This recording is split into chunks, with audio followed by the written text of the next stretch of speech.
Welcome to Gather, a creative perspective, the podcast where we explore the heart of creativity and the stories behind the artist. I'm Bethany May, and I'm thrilled to introduce you to our next featured artist, Indigo Siren. Their work is raw, soulful, and unforgettable. You'll have the chance to experience it live at Gather, a Creative Salon, on April 12th at Zion Community Commons. We'll start the morning with a delicious breakfast at 10:30. And if the weather's kind, we'll gather in the courtyard surrounded by art, music, and conversation. Come share an idea, spark a trend, and connect with your neighbors. Tickets are available now at strawberrypropaganda.com. Let's dive in and discover the creative magic of Indigo Siren.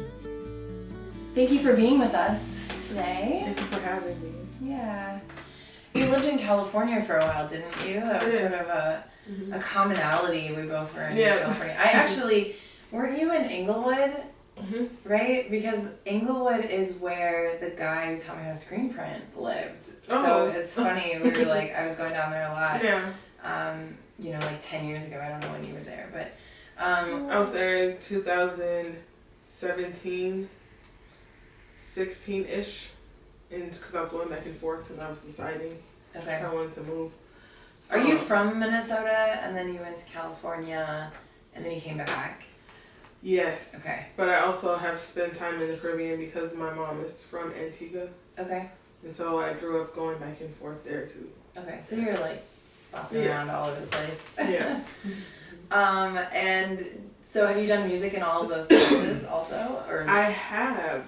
I actually have. I can say that. Every time that I travel, I try to find places that are open for performers. So, like, even if it's just karaoke, like, I just want to say that I was on the mic in this city. But I usually like to find open mics because open mics are always where people actually show up for, and you get a good crowd, and I always get to network with someone that I'm interested in that kind of has likes that I have likes. And that has been where I feel like I've gained the most traction to, is getting followers outside of where I'm from too, and connecting that way. For one, has always been exposed to me. So like, as a minor, I still was exposed to music and art by my parents and the school I went to.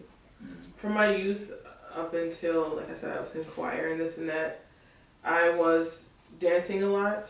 I was on the drill team, and our drill team in high school was like, we would dance and then we'll do like hands that Is it like color guard? No, because we weren't spinning baton, and we didn't have uniforms that looked like that, and we weren't with the, like, we performed at basketball games. Oh, cool. Okay. And that was it.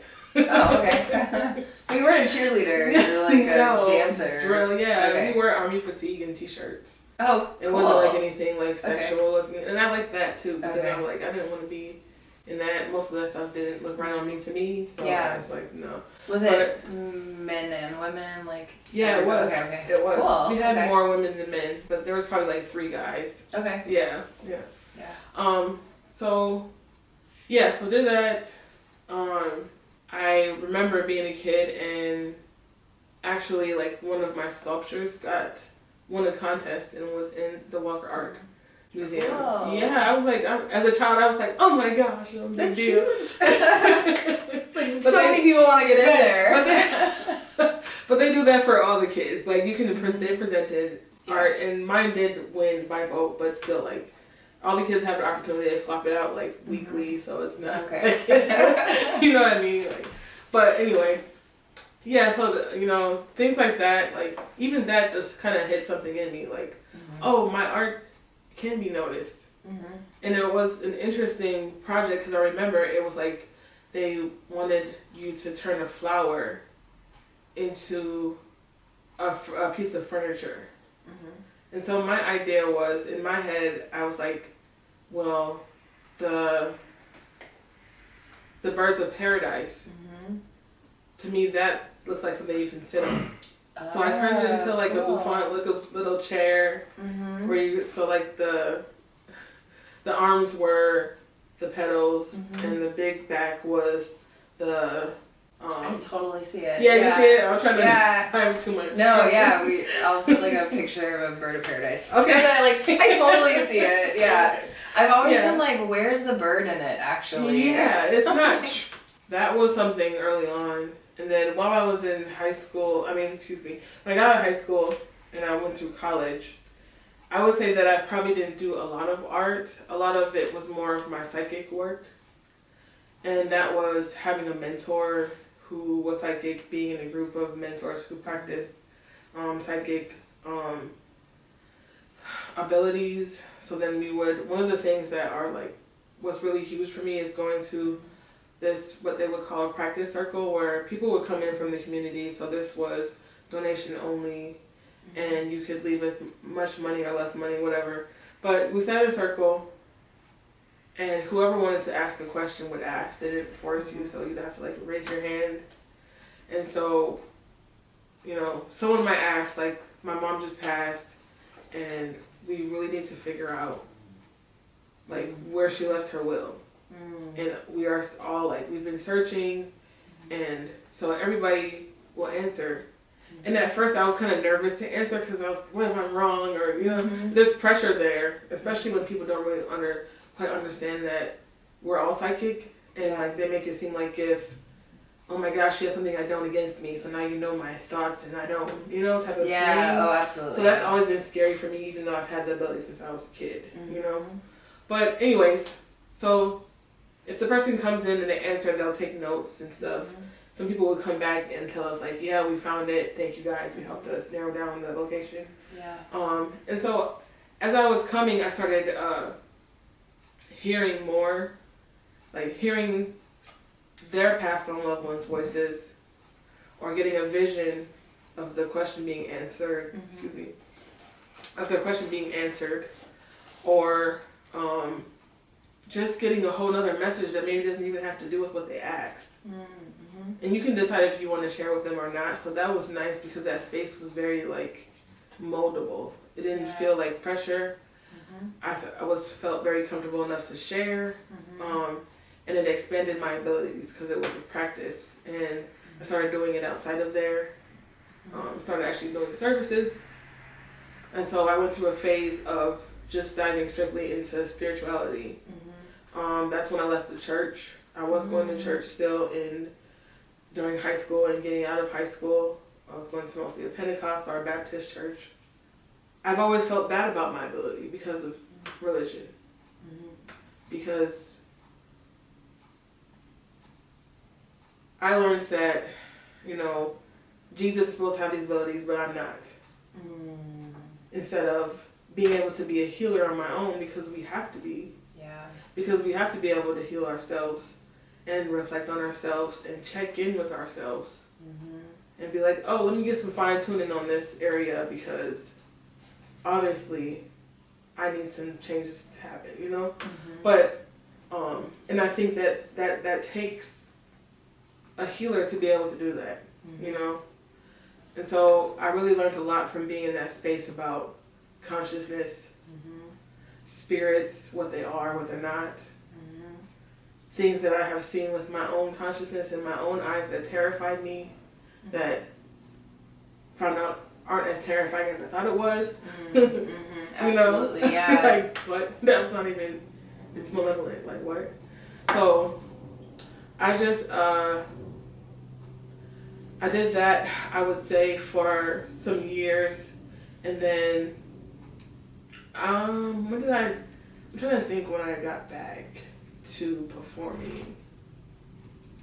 I think I got back to performing in music life because I even know how to play the piano too, so that's something that like kind of did away with. I'm trying to relearn the piano right now. It's a great instrument to learn because it helps you with all the other ones because it's so complicated. I've been trying to learn guitar and I'm like, it's just not my instrument. So I'm thinking piano might be. Yeah, and they're similar in how they're played. Like, in my opinion, like how you think of how to play them. And the different octaves and the positions that you have to make sure that it makes different sounds depending on how you put your fingers. Ooh, maybe that'll click for me when I get into it. Yeah, I love piano and guitar. I don't play But I love music, so it's Yeah, you know, everything I kind of dabble in. Yeah. I forgot what I was explaining. No, you're how when you got back into performing. Yes, and I got back into performing. I would say, because there was this, so after the spat of spirituality, I went into fashion. Mm-hmm. And that's where it was like, okay, I'm doing runway shows, I'm sewing clothes, I'm designing clothes. Yeah. And then, again, came back to the value and the monetary thing, like, all right, I'm spending money on these fabrics, and these pieces are not being sold because I don't have exactly a store. Yeah. Like, you know, I didn't really know, like, in that time I didn't really grasp the concept of, like, how people do their Etsy, and then people are buying, you know what I mean? Yeah. So I just was like, okay, this isn't actually, this also needs to be fine-tuned some. Yeah. But well, fashion in general is pretty unsustainable. Yeah. I mean, yeah, come on. Like, even the industry itself is completely unsustainable, so. That's right. These aspects they all, like, puzzle piece together into one, because fashion will still come back through my brand because I have merch, you know. Absolutely. And I can design custom things if I just feel like maybe I want to give away a jacket. And it's a custom jeans jacket. Yeah. Here, Indigo. So shout out. There's going to be a Strawberry Propaganda Indigo collaboration happening. What initiated you, like, moving back to Minnesota and making that choice? I just felt like the experience that Los Angeles wasn't a space that I wanted to raise them in. And, you know, it seemed like a lot of work to live on the outskirts and try to make new ties in a completely new city where I don't even have any family that I could, like, be close to and depend on in the way in which I felt like would be beneficial for me. And so I knew that I had roots here. I knew that I would have family that I felt like would be with me. It's about I wanted to be pregnant in a place I was comfortable. You know? Makes a lot of sense, yeah. Yeah. Yeah, also being somebody who lived in LA, I left when I got pregnant too. So I was like, I kind of came to the same conclusions as you. Bless you, baby. It's okay. Go to sleep. Yeah, shout out to the baby. So how old are your kids? Yeah. I have Nas, Amir, who is 10 months. I don't know if I got that math right, because his birthday is 4/30. Okay. He was born last year, so he'll be a year this year. And then I have Nubian King, and he is going to be 5 August 31st. Oh. Yes, I have a Virgo baby and a Taurus baby, and I'm a Taurus. You're a Taurus? Yeah. That's why we get along. Yeah. I'm all fire and water, so I get along so well with earth people. I need more earth in my life. Yeah, grounding. Yeah.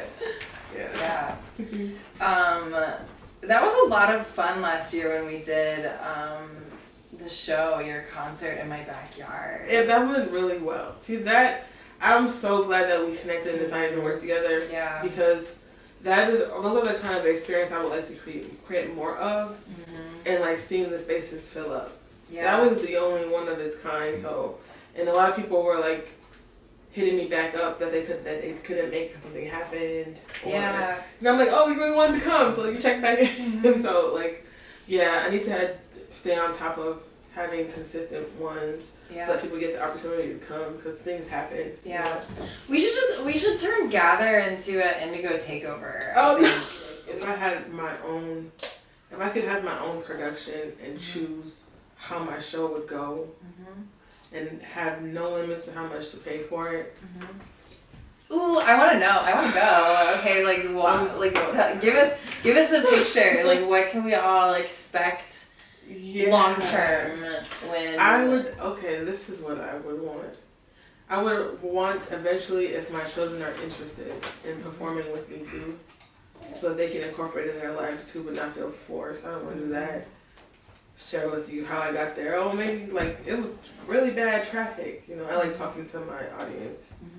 I would do a poetry piece, which is, it's nice because that's still like connecting with the audience with your voice without anything behind it.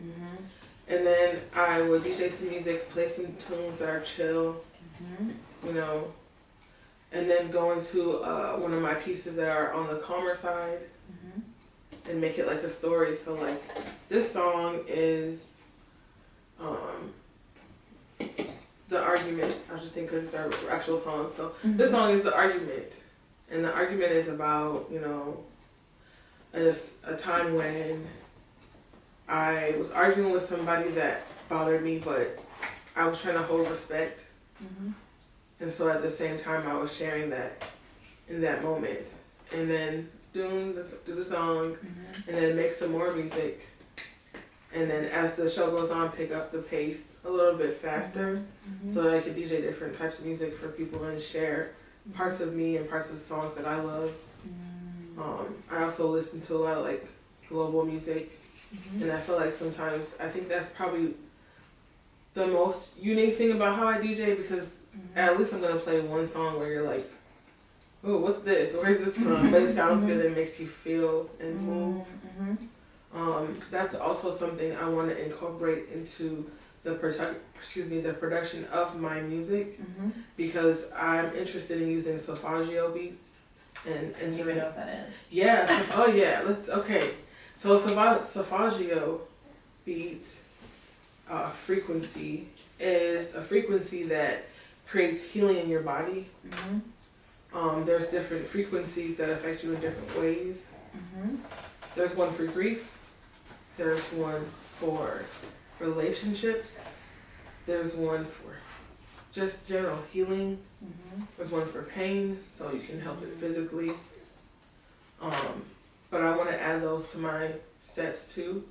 And the DJ aspect is also where that comes in, because I can pick the tunes that I want to play supposed to the song that might match, and then you can actually feel differently the song than you might not if it didn't have the different frequencies on it. Definitely there are case studies, you can look it up, that people have actually known a difference in their stress levels and anxiety because of solfeggio frequencies. So Wait, walk me through one more time. Yeah. Like all the things that you do, because I feel like you do a lot more. We're talking more about music, but there's so many other things that you do. So there are. Where do they all intersect, I guess? Yeah, I would say the intersection would be with wellness and with self-expression and consciousness. To me, those all can go together. And those are the kind of spaces I like to be in as a DJ, as an artist, as a performer, as a poet. At what point did you realize that that music or being creative was a calling for you? I honestly didn't realize that until COVID. Yeah. So that was a good distance. That was a good amount of time between when you first started doing music and then COVID. So what happened? What happened during COVID for you? Yeah, so I just was able to stay still. You know, I've always been a busy person. I feel like I've always been doing a lot of things, and it forced me to put a pause on my life and reflect more on myself. Remember, I told you I already kind of always had the perspective of reflecting on myself in general, so to sit still made it, amplified it. I finally had decided that I wanted to share my music and my art in the space of entertainment and DJing. I finally started acting and planning on it. Decided how I wanted to monetize and started working on planning that.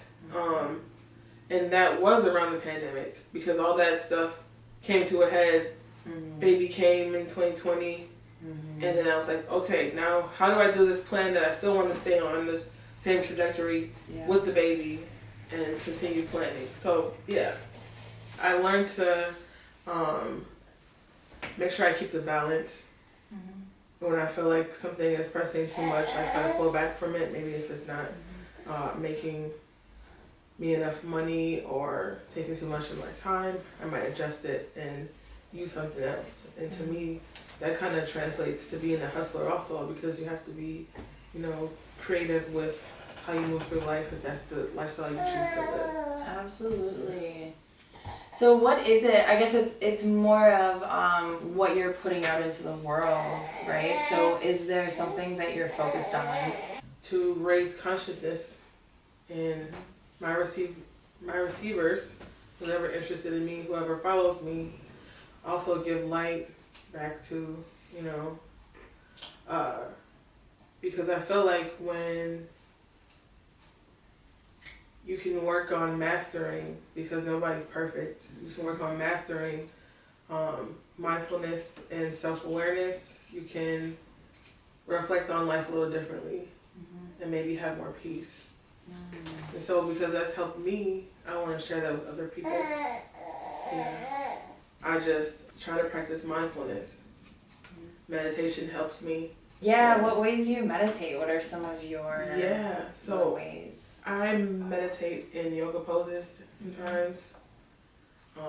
I meditate just in the bathroom when it's for me because I have kids. Like, no, I get it. So when I'm in the bathroom, it's like, all right, I can make it dark. Yeah. I can ground my feet.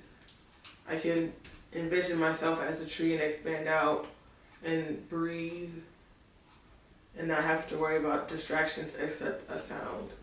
And I've practiced meditation enough to figure out how to block out sounds too. So I love that sound comes into your own practice so much, and then you also create sounds for other people. So that's a nice little tie. Is there a way, like in your creative process, that it sort of like comes in and then releases? Like I'm like really curious where that transition is, like where it comes into you, and then what do you do to it? What's your magic, and then how do you then bring it out into the world for other people? So it's definitely through my spirituality. I've always been culturally, because I'm Caribbean, what they will call, and a lot of other cultures too, but a seer, and I also hear. So audibly I hear spiritual sounds. I've heard positive things, I've heard, you know, negative things too, but I've always had the comfortability to be able to discern it. So that's helpful, just having the discernment. Sometimes I will hear a word and it'll just be like a little whisper, and then I'll write it down, and then that might even turn into a song just based on that. Wow. Like even this morning I heard a word in Spanish, and that was interesting because I was like, what? Do you speak Spanish? A little bit, but not, okay. But and then... Did you know what the word meant, or was it No, I tried to look it up. Okay. So I'm going to ask my friend later. Yeah. So I have moments like that too where like, because I stay tapped in, you know, and I work on clearing it, even though I have trauma and I'm not perfect. So there's been times where I haven't maintenance it enough. So how do you have a name for your, I don't know, creator? Or like how do you view, is that like a relationship, or, you know, how does that come into your creativity? Yeah, for me it's a relationship. It's definitely a relationship, and it's the healthiest one I have. You know what I mean? Like I don't feel pressured. I feel like I get guided. I get messages. I feel like, you know, I get to decide if I want to listen or not. Nothing's imposed on me. Yeah. You know, but the guidance is still there. I do believe that God, if some people use the word God, the Most High, Almighty, I have a mixture of beliefs. The top one is probably that I don't believe that God is a female or a male. I think there has to be a balance to be able to lead, and lead in any way, you know. You have to know when to be soft, you have to know when to be gentle, you have to know when to take action, you have to know when to rest. To me, that's the balance of masculine and feminine. which energy just is, and that could be more scientific. Positive, negative things, you know, they attract. Opposites attract, I mean, wow. But I'm just saying that you need both. Because one missing or lacking throws off the other. So I just, I like that. Yeah, it brings into focus like the wholeness of, you know, knowing. And that's actually a huge part of the way that Gather is facilitated. Is I came up with this, I don't know, realization at some point that, you know, for example, like, I don't know what it is, like here, we'll use this. Okay, so it's like we have this like sitting on the table, right? And like I'm looking at it from this direction, but like you're looking at it from that direction. Yeah. And then the camera's actually looking at it from this direction, right? So it's like you and I, we can't see the gemstones that are on there, right? But it's like when you get like every direction looking at it, then you actually see like the whole object. That's exactly. Yeah. I like how you broke that down, because that's exactly what my goal is to help other people do. But the people have to be willing. If you're willing and open for something to be different, and to let go of old things, then of course you're gonna have the open mind to have the perspective. That's why I like traveling too, because I feel like, because I'm a sensitive and I am an intuitive, and I tend to be very sensitive to energy, I love traveling because it feels different ways in so many different places. So like, I mean, that fills you up. I like that. That's interesting, because at the end you just said, you know, it fills you up. And you have a lot with your mindfulness practice and all of that. So it really feels like everything that you're bringing out into the world is really coming from this like a place of abundance for you.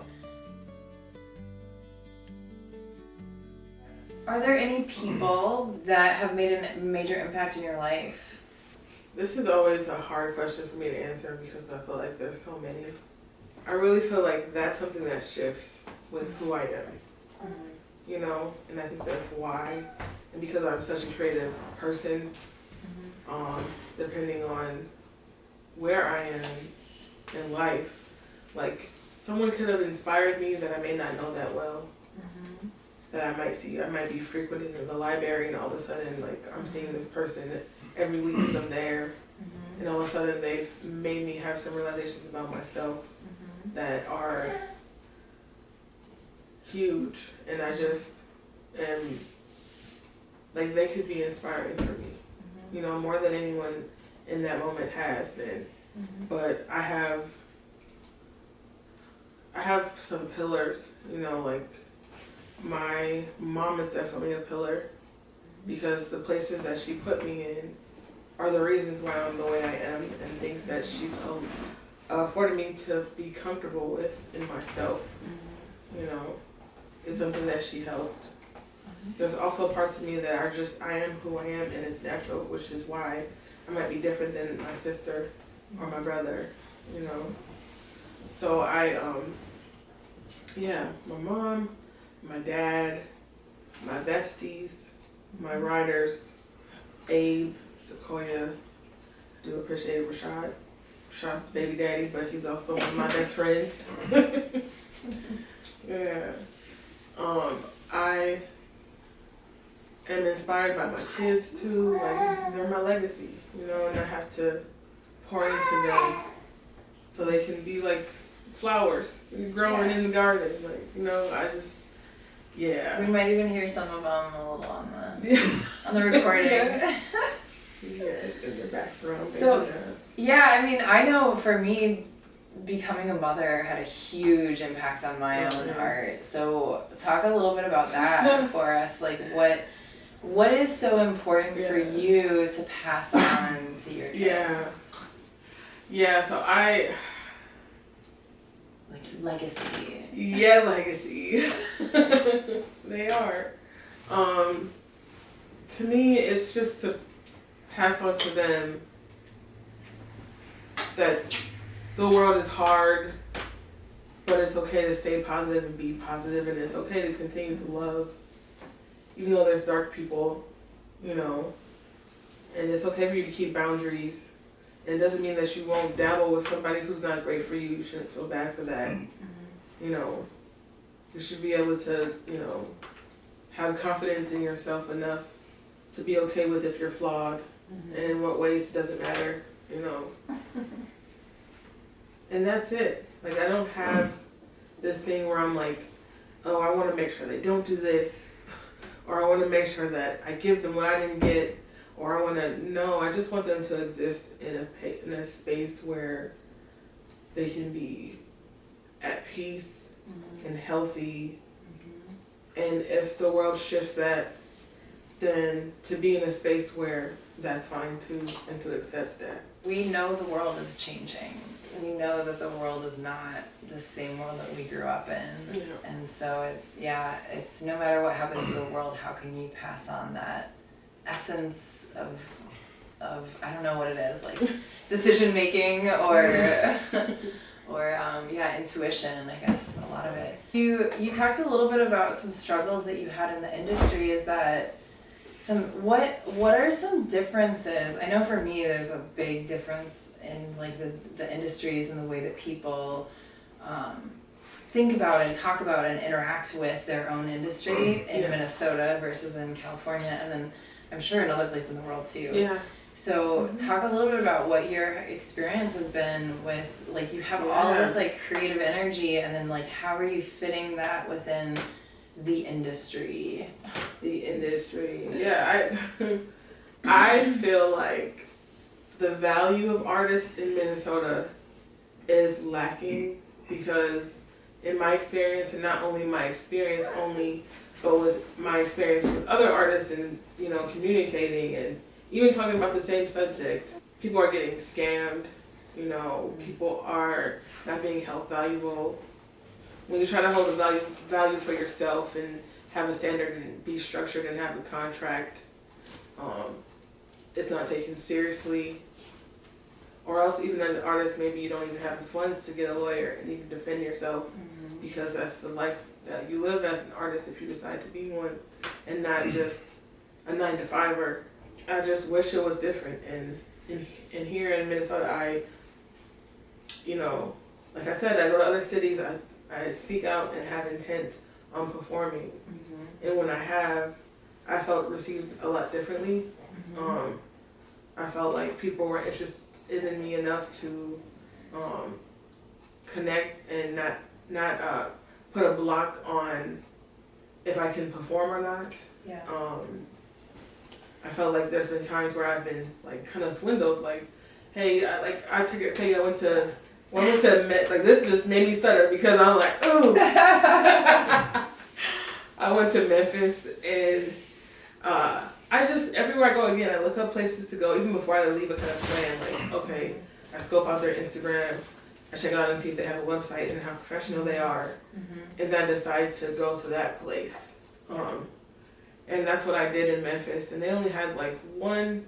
I usually try to find dance hall things too, because if I'm traveling, in my opinion, sometimes it's just like what I want to do and not even focusing on an intent of reflecting my business right away. Sometimes it's just like, I just want to hear some island music. So where's the nearest reggae spot or Jamaican restaurant? Because sometimes they'll have like events out the restaurant. So like, yeah, so I found a spot. It was a DJ.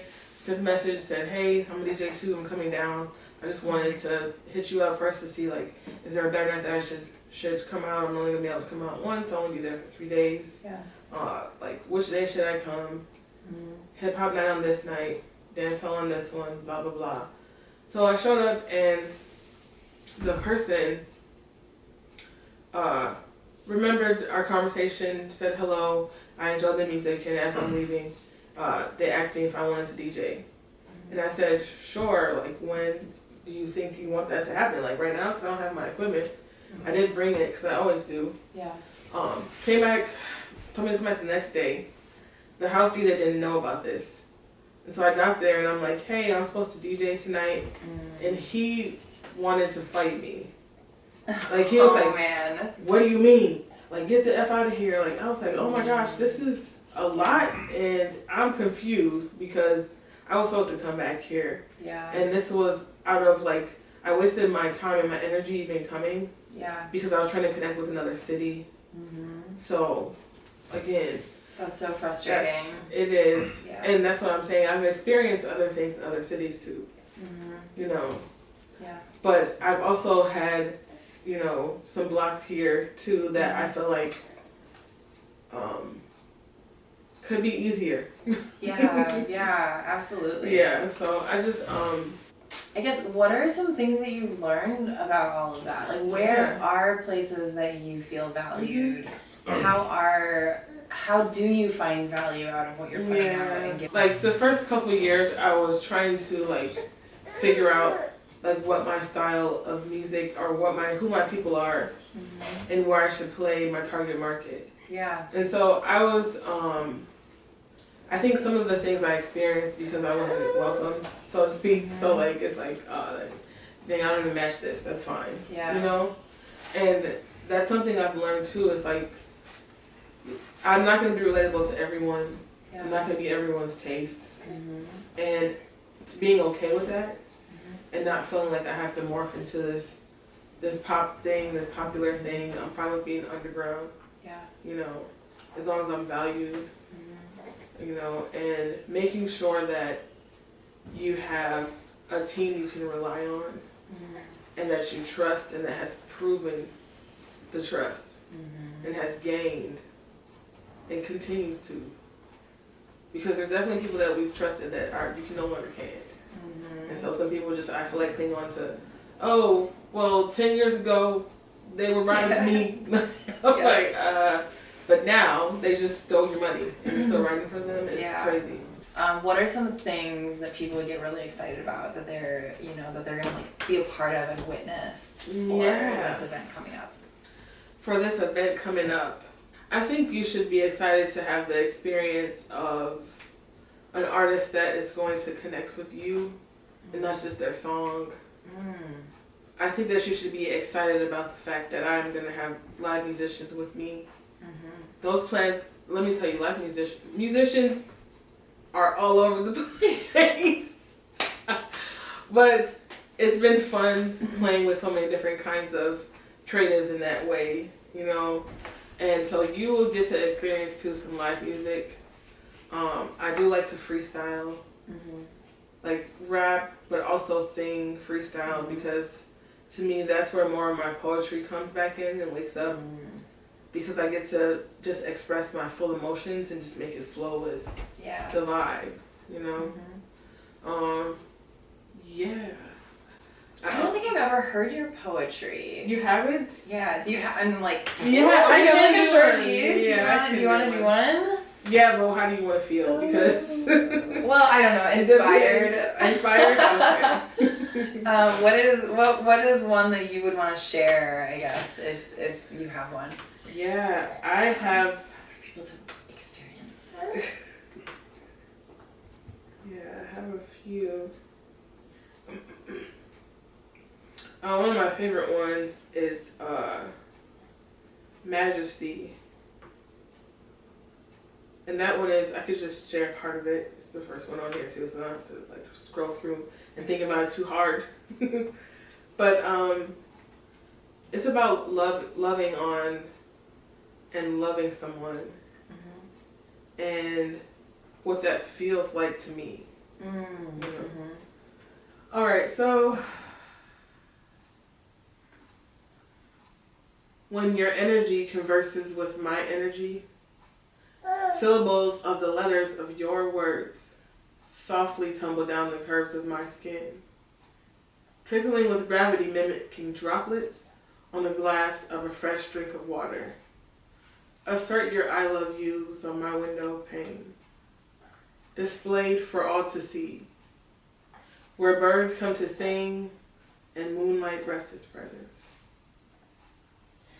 It feels like I'm reaching for my reflection rippling off the water of my favorite lake. Our embrace feels like two flowers, petals overlapping, folding, curling into a green cocoon of love energy. Oh my gosh, I love that. Yeah. Like I could like dip into that world. Absolutely. It was hearty though. I know you want to be inspired. Yeah, no, that was I gave good. you some love. Yeah. Oh yeah, I love that. That was great. How can people kind of move from like, oh, I kind of like music to like, I want to create music more on a like a intentional, maybe professional way? Yeah. So the way that I came to that realization was that, for one, I felt like I could see the responses and the support of it. Mm-hmm. And I was like, wow, I really actually feel like I could do this as a full-time job. And then that striking in my head, like, okay, like how though? And what is the best way? And does it fit my life? And how can I make it fit my life? You know, because I have children, and it's different to navigate without them. So obviously, it's something I had to consider, and you know, which is why I continue to still work and put energy into my hair business. But I also definitely have been putting a lot of energy into the monetary part of, you know, being a performer. And this year was actually the first year that I'm so proud of that. Like, I got paid for DJing and performing. And that felt like a breath of fresh air. And I felt like I've come so far. And it also gave me motivation to continue and to hold value in myself as I move forward, and people are requesting me, you know, so, yeah. Yeah. So, I want you to tell me what you told me before, where you were talking about, your monetary value. Yeah. And I was like, wait, no, save that. So tell me a little bit about how you come across the monetary value of yourself and beyond. For me, like, the monetary value is deciding that your value isn't just about money. It's about the energy you put in. It's about making connections as well, and if there's value behind that. There's also, for me, about making sure you ask for it, you know? If you put the energy into what you really want and the thought, you should not see the benefits of the energy you're putting in. As long as you have the availability and the time, and as long as you are able to ask for it. Because I feel like there has been times when I have not asked to be paid a certain amount, and I have not been very intentional about like, hey, like, oh, this sounds exciting, but how much are you going to pay me for it, you know? Or what do I myself, even if I don't feel like I need to ask for something, what am I then getting out of it that might not be monetary? If it's just, oh, this is a space I wanted to be in because I loved the ambiance, and I met a really cool person the last time I was there that felt like a like mind. So I definitely want to be affiliated with this space. And keeping the balance of it. Keeping the balance of it, because you don't want to be all about money. And every time someone's hitting you up to do a gig, you're like, that'll be $100,000, and that's my bottom. You have to give back sometimes, and in your presence, not just financially. Like, you have to go be present somewhere and make sure that you're giving back that kind of energy so that it gets put back into you. I love how you said balance so many times. I know balance throughout all of this, but no, it really speaks to how you create. I'm really in awe of that, actually, because I'm like, I don't always create from a full cup. Sometimes I create in like anger and, you know, all that. So I'm. No, that's the poetry part though, because my poems are not all happy. You know, there's some things in my poetry that aren't necessarily PG. So like, and not necessarily happier for family environments. So I mean, I could have shared with you something else. No, this was that was good safe. Yeah. But I mean, yeah, I'm very emotional. Mm-hmm. I'm very emotional, and I'm fine with that because it comes out of my art, and it's why I can be creative. Yeah. And it's not all peachy keen and happy go lucky all the time. Mm-hmm. There's ugly parts of me too that I'm fine with. You know, like I just like to lead with positivity. Yeah. Because I feel like there's no reason to be angry, or let me reverse that. There's no reason to be negative and lead with negativity in my perspective. So I start with peace, and if I feel like I need to defend myself, then maybe that might come out. Or, you know, or even if I feel like coming up, I can separate myself. Yeah. So, I mean, yeah. It seems like you really know yourself very well, and that you're able to create from that, like, wisdom within you. I appreciate that. Yeah. Yeah, that's really beautiful. I feel like that's probably where that, like, stillness and that, like, clearing and all of that definitely makes a huge impact. Yeah. You know, is there anything that you're working on that you want to talk about? I have an opportunity to go to Curve Culture, which is in Miami. It's a plus size festival where they have all plus size artists, and it's like to represent plus size figure. They have artists performing all day, they have vendors, it's an outdoor festival, so that would be fun, and it's in Miami.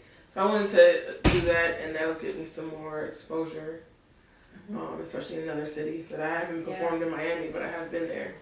I have CARAFest coming up again, that's in July, and I will be performing. I also am part of the committee, so I will be doing some organizing and volunteering for them. I have for some years. And so now I'm holding more of like a project management position with them. Cool. And trying to help with some organizational stuff. Right now, those are the things that I could say are really like solid. Yeah. There's a lot of things in the making that are happening that I don't want to speak about yet because I Yeah, want yeah, to make of sure course, it's solid. How can people find you? What are some ways that, like, do you have a website? What are your handles? Like, I'll put them on the description, you know, in the bottom of this. But Yeah, I do have a website, the IndigoSirenMovement.com. My Instagram is Indigo the Siren. And my Facebook is Indigo Rankin. I have a Snapchat too, also Indigo the Siren. My music is on Driscoll Kid. I have 2 songs released right now. Like, I've been teaching some musicians how to make their own merch, you know, with screen printing, making their own t-shirts, that kind of thing. But I always want to make sure that musicians are getting paid what they're worth, and I feel like Spotify is, like, not the way. And so if people want to support you and give you money, what are some ways that they can do that? So I have many ways. I have Cash App, Venmo. If you go to my website, all the links for payment are at the bottom of my website. My website is connected to my Instagram, so either way, like, you can send me. And it'll be below. Yeah. Yeah, Indigo. Send Indigo money. Thank you. Yeah.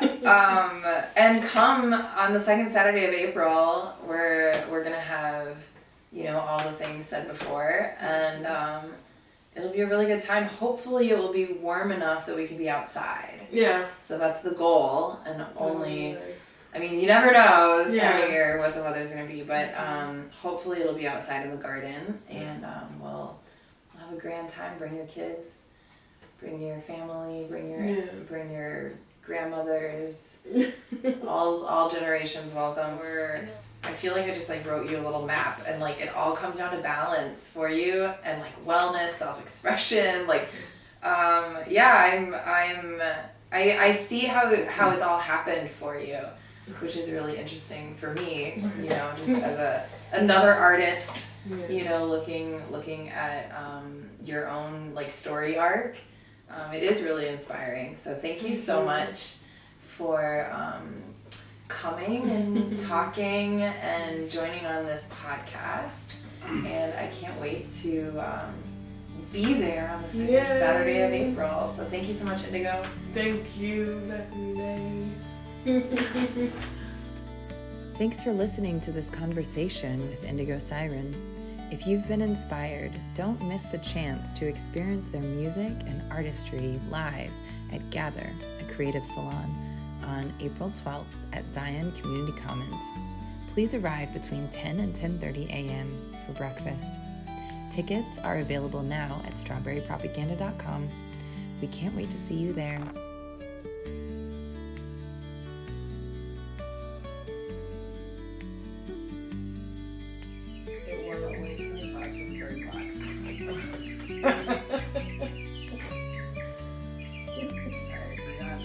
Every hour. Okay, if we go to the next one, it's too long. Okay, we gotta cut it off.